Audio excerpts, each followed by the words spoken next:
Difficile de croire, sous ce beau soleil, qu'il y a à peine 3 semaines, moins 4 degrés étaient enregistrés sur ce plateau.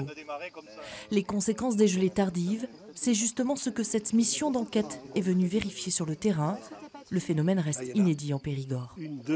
Beaucoup d'anciens qu'on interroge ne l'ont jamais vu à ce niveau-là. On en a eu déjà des épisodes de gel, mais pas à ce niveau-là.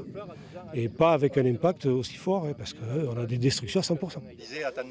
Alors sur cette parcelle de noyer, les techniciens tentent de lire l'avenir. Car s'il y a repousse, il n'est pas dit qu'il y ait forcément un fruit. On a un espoir de dire qu'il y a une floraison, mais il faut quand même attendre de voir si cette floraison va retenir et va faire des petites noix, puisqu'on pourrait avoir après un phénomène de chute physiologique très important. Gérard Cabana a planté lui-même ses arbres. À 82 ans, il sait que l'on se remet difficilement d'une année sans récolte. C'est le revenu, et c'est plus que le revenu, c'est les charges, c'est tout qui risque d'être pas récupéré, quoi.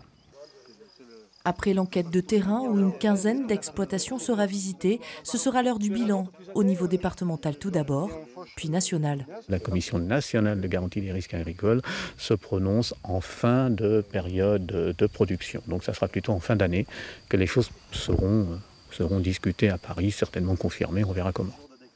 Une décision qui sera sans aucun doute très attendue par les agriculteurs du département. Les calamités agricoles ne visent que les exploitations qui ont perdu plus de 30% de leur récolte.